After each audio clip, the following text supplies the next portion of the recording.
Hi, I'm Dr. Firnhaber. It's Wednesday and time for another 10 minutes of truth.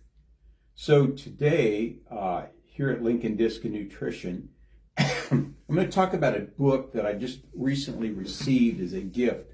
The name of the book is called Lies I Taught in Medical School, and it's written by a physician by the name of Robert Lufkin, who's a professor of medicine, or really a professor of radiology at both USC and UCLA.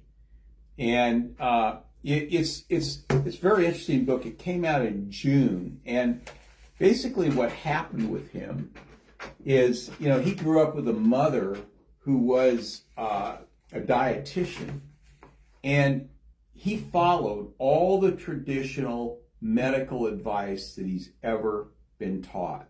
Like, eat a high carb diet, put margarine on your toast, eat lots of, use seed oils to protect your heart, all the things that he'd ever learned in medicine. And what happened is when he started to reach middle age, he started developing some problems, some health issues that he couldn't really explain. And he started getting elevated blood pressure, hypertension. He developed gout. He developed pre-diabetes. And his cholesterol and triglycerides were constantly elevating.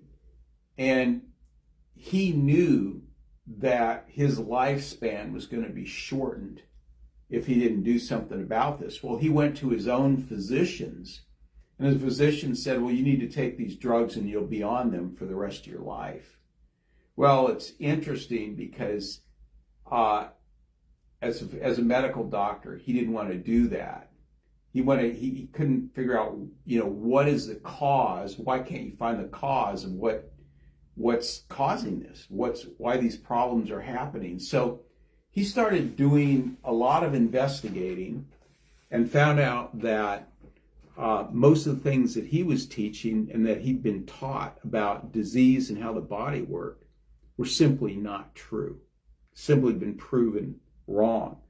And that was where he began to write this book, Lies I Taught in Medical School. And so he realized that the science that he had learned when he was in medical school and the things he'd been taught couldn't be trusted. So he did his own research. And so the first 3 lies that he talks about in chapter 1 in this book, and I'm just going to go over those very briefly, is the obesity lie. A calorie is just a calorie. And we've all been told that at some point, like, calorie is a unit of energy, and it doesn't matter what it is, a calorie is a calorie. Well, we now know that that's not true, and it simply doesn't make any sense. So if you eat 200 calories worth of table sugar and 200 calories worth of broccoli, they have a vastly different metabolic impact on the body. And, some calories raise insulin, which causes fat storage, and some calories don't do anything to insulin. And so he realized that this whole obesity paradigm that he'd been taught, like, you just need to eat less calories and exercise more, was a big lie, because the calories that you eat really do matter, and the way that these calories affect insulin matters.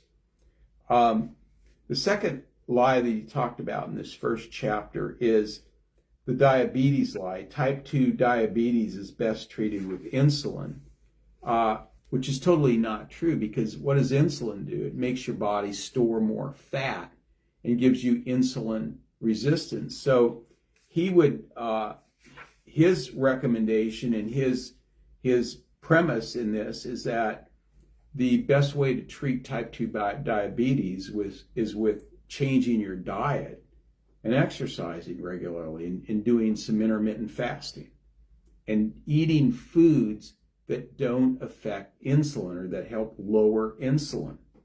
And these are things that I've talked about for years. I talked about these on my radio show when I was doing that, and I talk about it almost ad nauseum in my office. And the third thing that he talked about in his first chapter is the whole thing of heart disease. Dietary saturated fats and cholesterol causes heart disease. And he realized that he talks about how this just isn't true at all, that dietary fat does not cause heart disease. In fact, it has very little to do with heart disease. It's too much sugar and refined carbohydrate that's much more has a much more powerful impact on producing heart problems.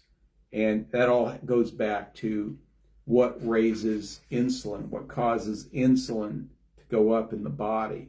So in the next several weeks, I'm going to go through some of the chapters in this book on 10 Minutes of Truth, and we're going to talk about it. I think it's fascinating that a physician would write a book like this and entitle it like he did.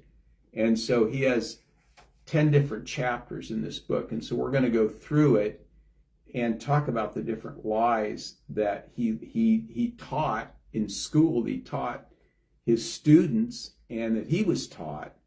And we're going to debunk those and talk about, well, really, what is the truth?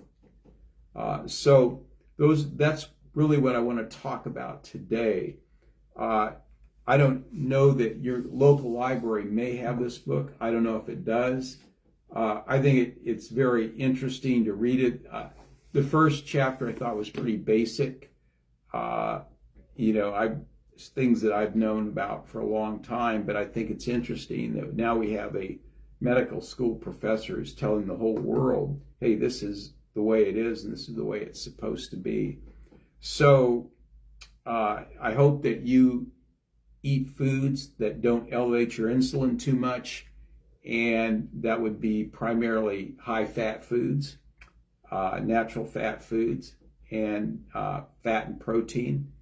And I will see you next Wednesday for another edition of 10 Minutes in Truth. This is Dr. Paul Firnhaber at Lincoln Disc and Nutrition here in Lincoln, Nebraska. Our number is 402-488-2220.